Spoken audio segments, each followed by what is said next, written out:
If this video disgusts you, it should. It happens daily in Iraq. The rules of engagement in Iraq are a joke. Keep shooting. This needs to end, and we need to bring the soldiers home now. Keep shooting. Keep shooting. There's some remarkably disturbing footage out today of a U.S. helicopter engaging with some folks in Baghdad in 2007. Do you think that sort of activity on its face appears to have been appropriate? Obviously, it is very graphic in nature, and it's and extremely tragic. Once you get on, just open them up. Our military will take every precaution necessary to ensure the safety and security of civilians, and particularly those that report in those dangerous places on behalf of news organizations. You are free to engage, over. All right, we'll be engaging. Roger, go ahead. Roger, damn it. Speed coming around. Just fucking, once you get on, just open them up. Yeah, Roger. I see your element. You got about 4 Humvees out along. You're clear. All right, firing. Line here. When the space line, let me know when you gather. One shoot. Light them all up. 202 traffic, 260. Come on, fire. Hey, Roger. And the rules of engagement in 2007, when this happened, was if you feel threatened by anybody, you're able to engage that person. Many soldiers felt threatened just by the fact that you were looking at them. So they fired their weapons at anybody who was looking at them because I felt threatened. We were told that if we were to fire our weapons at people and we were to be investigated, officers would take care of you. We were given orders for 360-degree rotational fire whenever we were hit with an IED. We were told by our battalion commander to kill every motherfucker on the street. Many soldiers would not do that. We decided that we were going to shoot into the rooftop of buildings because if you didn't fire, the NCOs in your platoon would make your life hell. This happens on a daily basis. I've watched it with Bradleys destroying vans full of children who were in the way when an IED went off. The destruction of the Iraqi people happens on a daily basis. People just going to the markets. People just going to work, children playing in their front yards. This is my experiences that day. That day started out much like many days in Iraq. We were woken up about 2:30 a.m. to prepare for a mission, one of many that seemed pointless.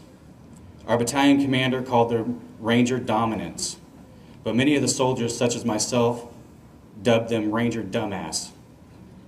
These missions consisted of 2 companies walking through New Baghdad, unprotected from snipers and IEDs. We dreaded them and despised our battalion commander because of them. That morning, we gathered at the gate of the Fabra Samaya, preparing for our death march into town. It was now about 4 a.m. in the morning when we heard the sirens for incoming. Boom. First one not very far away from us. Boom, this one a little bit closer. We were now used to this by now, and although afraid inside, we knew that if we ran for cover, we'd look like cowards in the eyes of some of our NCOs. So the majority of us just stood there, praying that a mortar wouldn't land on us. The bravado of trying to look hard was what we lived by. We were 1st Infantry, the toast of the Army, the favorite son. We were the 216 Rangers. We prided ourselves on being tougher than anyone else. But looking into the eyes of these 18 and 19-year-old kids, you could see the fear, the uncertainty. Finally, the mortar stopped. "They know we're coming," said one of the privates in my squad. I tried to reassure him that they didn't know we were coming that day. It was just a coincidence, although not believing my own statement myself. We began our march in the early morning hours. There was hardly anyone on the streets. It was quiet, almost peaceful. You could get caught up in the silence if you weren't so afraid of being shot in the throat or in the thigh by a sniper. Snipers usually went for these areas because they were unprotected. The throat for obvious reasons, and the thigh for your femoral artery. Many of us usually walked with the buttstock of our M4s close to our neck for an almost futile attempt at protecting ourselves. Our mission that day was to cordon off an area of New Baghdad and perform what is called knock-in searches, which basically consists of us knocking on the doors of homes, asking to search, the home for militia-related materials, weapons, or bomb-making materials. Although it was more of a demand, and if they refused, it gave us proper cause to destroy the home by searching more vigorously. The hours passed of doing this, and we were finding absolutely nothing, getting extremely hot and agitated. Some of us began messing around taking pictures because there was nothing else to do. Finally, we were informed that we were closing up shop. I remember being thankful because it was over 110 degrees that day, and the hot water we were drinking was providing no relief. We started funneling into an alleyway to leave the area when some locals on rooftops above us started firing their AK-47s at us. We took cover along a wall and were returning fire. We could hear other fire coming from another platoon just a few blocks from us as well. On the net, we could hear that they were taking small arms as well as RPG fire. See all those people standing down there? Stand by. Stay firm. Have 5 to 6 individuals with AK-47s. Request permission to engage. Roger that. We have no personnel east of our position, so you are free to engage over. You're clear. All right, firing. Line here. When the stage line, let me know when you get it. We'll shoot. Light them all up. 202 traffic, 260s. Come on, fire. Hey, Roger. That's when I heard it. The very distinct fire of an Apache 30mm cannon. And again, over and over. Keep shooting. It was very close. We need to move to that position now, came over the net. All right, we just engaged all 8 individuals. Myself and the team of soldiers I was with began running in the direction where we heard the Apache fire. God damn it, Kyle. All right. I hit him. Got a bunch of bodies laying there. Oh yeah, look at those dead bastards. Nice. Good shoot. Thank you. I was not even close to prepared for the carnage that I was about to walk onto. I saw what appeared to have been 3 men on a corner. Got that big pile of bodies to the right on the corner. Out right here. We got dismounted infantry and vehicles. Over. It was an extreme shock to my system. They didn't look human. I know that they had to be at one time, but the destroyed carnage that I was looking at didn't appear to be. Then there was the smell. The smell was unlike anything I've smelled before. A mixture of feces, urine, blood, smoke, and something else indescribable. I saw an RPG next to one of the men and an AK-47. 1-8, we also have one individual appears to be wounded, trying to crawl away. He's getting up. If he has a weapon in his hand, All I gotta do is pick up a weapon. come on, buddy. If we see a weapon, we're going to engage. Now, Bushmaster, we have a van that's approaching and picking up the bodies. Where's that van at? Right down there by the bodies. Okay, yeah. Bushmaster, Crazy Horse, we have individuals going to the scene, looks like possibly picking up bodies and weapons. Let me engage. Hey, we need to stop that. We need to get down there. We Hey, need shoot. to stop. You see my location? Roger. Break. Crazy Horse 1-8, request permission to engage individual. Picking up the wounded. Yeah, we're trying to get permission to engage.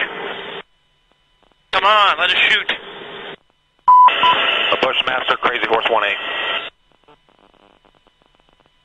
We're taking him.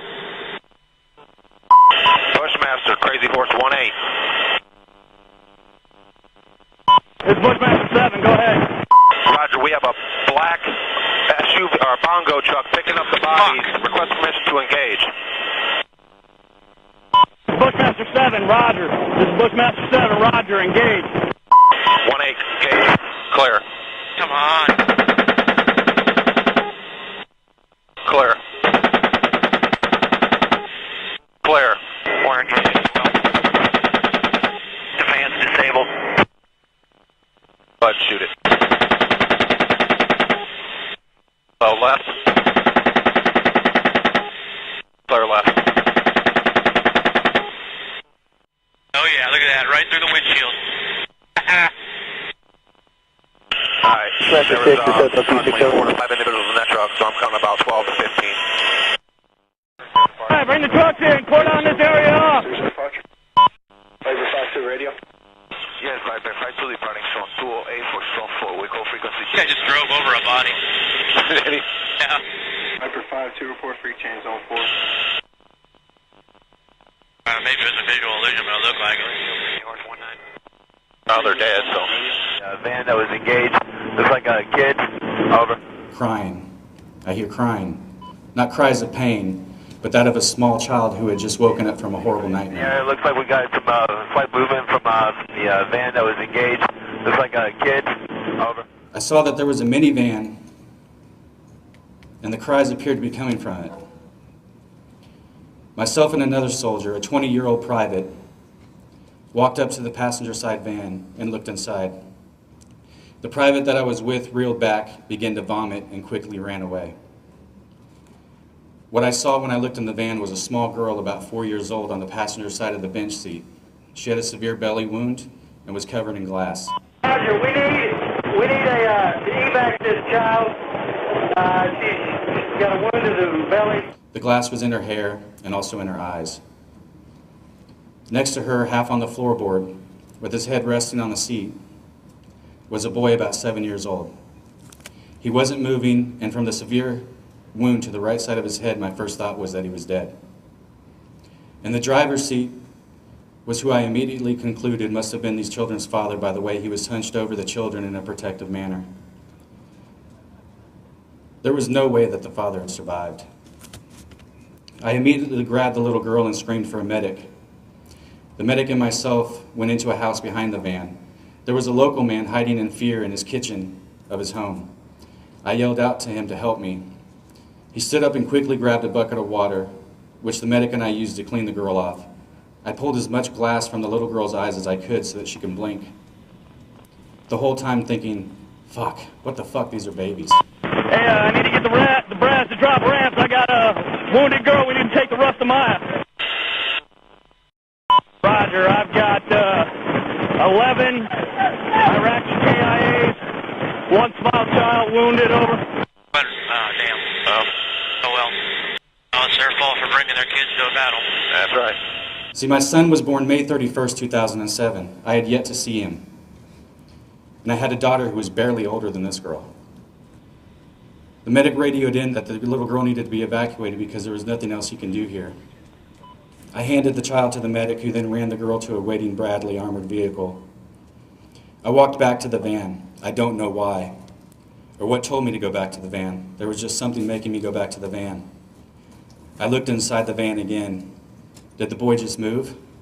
Holy shit, the boy just moved. I grabbed the boy from the van and held him against my chest. I was screaming at this point, the boy's alive, the boy's alive. I started running to the Bradley in hopes that it wasn't leaving. At this point, the boy looked up at me. Then his eyes rolled back. My heart sunk. It's okay, I have you. It's going to be okay. Don't die, don't die. I squeezed him a little bit tighter. I put him into the Bradley as gently as I could. Can you tell Battalion the 2 civilian children casualties are coming back to Restamai and the Bradley, over? Roger, that's a negative on evac and the 2 civilian kids to Rusty. They're going to have the IPs will take them up to a local hospital, over. What the fuck are you doing, McCord? It was my platoon leader. You need to quit worrying about these fucking kids and pull security, he screamed. At the time, the only thing I can think of was, Roger that, sir. I said immediately and went to the rooftop to pull security. While on the roof, one of the soldiers took a picture of me. I didn't realize that the blood of the children was all over the front of me. Later that day, when we returned to the FOB, Forward Operating Base, everyone pretty much ignored what had happened. I couldn't. I went to my room to try to clean the children's blood from my uniform, fighting back tears from what I had seen. My emotions were taking over. The very thing that the Army taught us not to do in war, I was doing. My humanity and love for the human race was overcoming everything they taught me. My mind was reeling, the thoughts controlling every ounce of me. It was then I decided I needed to go see a mental health counselor. I went to a staff sergeant who was in my line and asked to speak with him. When I told him my feelings and how I was unable to deal properly in the Army sense with what I had just witnessed, his response was, "You need to suck that shit up. Quit being a pussy and get the sand out of your vagina. If you go to mental health, there will be repercussions like being charged with malingering." I couldn't believe that needing to talk to somebody could constitute a crime in the Army. But like a good little soldier, I said Roger that, and went back to my room to cope the only way I knew how, which was by watching as many movies and listening to as much music as I could to escape the reality of what I was. I became extremely angry. I yelled at everyone. I yelled and was angry at my soldiers, my family, the civilians back home, but mostly I was angry with myself. I hated myself for what I was a part of. There were many days in Iraq that I dreamed for an IED or a sniper to take me out and end the pain I was feeling. Ever since that day, I live with this. It's burned into my head. I don't need to watch the movie. I see it every day. I hear the cries of the children when I close my eyes. I smell the smells. When it's quiet, I see the carnage like a slideshow. I'm hoping one day I can sleep a full night without the memories coming back to haunt me. The innocence lost. My friends lost. Hopefully one day I won't be so angry. Hopefully one day I'll help others see that they're not alone in valuing life. Thank you.